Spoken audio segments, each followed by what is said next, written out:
Pitt says he hasn't actually been diagnosed by a doctor yet and says that nobody believes him anyway. They just think he's stuck up when he doesn't recognize people. So just how common is face blindness? And how can someone tell if you actually have it? Dr. Tiffany Moon knows a thing or two about being recognized. She's a former Real Housewife of Dallas, but more importantly, she's a doctor and a board-certified anesthesiologist.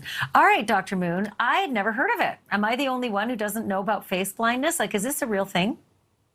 I mean, it's definitely a real thing. The formal way to say it is the formal way to say it is prosopagnosia. The Greek word for face is prosop, and the agnostic part is from the Greek derivative to not know something.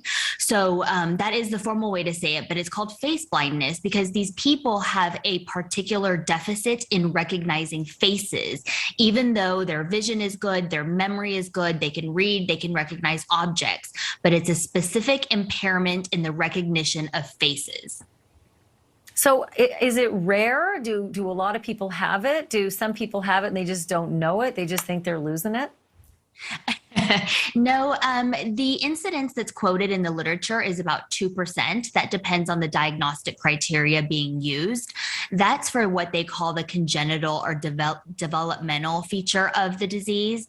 There is also an acquired part of the disease, and that is much more rare because those come from patients who have suffered from brain injury, such as a brain tumor or a stroke or trauma to the brain.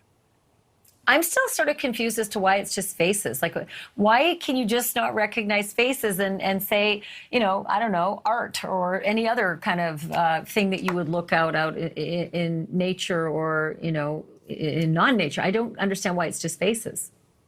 Yeah, there is a specific lesion in the temporal occipital portion of the brain, which is responsible for the recognition of faces. It goes back to many, many eons of evolutionary development where we are very primed to know faces, study them, and be very in tune with small discrepancies of how people are smiling, winking, they look sad.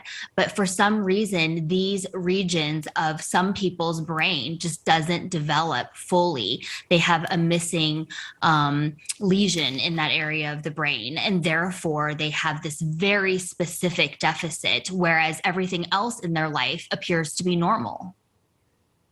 Sometimes if I don't recognize someone, listen, in the media, you meet a lot of people and they get the constant, you know, reaffirming idea. They can see you on television over and over again, but you might not see them for 10 years. And sometimes I can't recognize someone and I think I'm kind of going crazy. But this is something bigger, right? Like he would know the difference between I just don't recognize someone because I haven't seen them in a long time compared to this is somebody I should know and I just don't. Right. I think the thing that you're describing is sort of, you know, a little bit of memory where you see someone, but you haven't seen them in 5 or 10 years. So it takes a little bit for your memory to remember that you have seen this face before. But actually, our brains are very good at remembering if you've seen a face before. Thank you for watching. Go to newsnationnow.com to find NewsNation on your television provider. And don't forget to click the red subscribe button below to get more of NewsNation's fact-driven, unbiased coverage.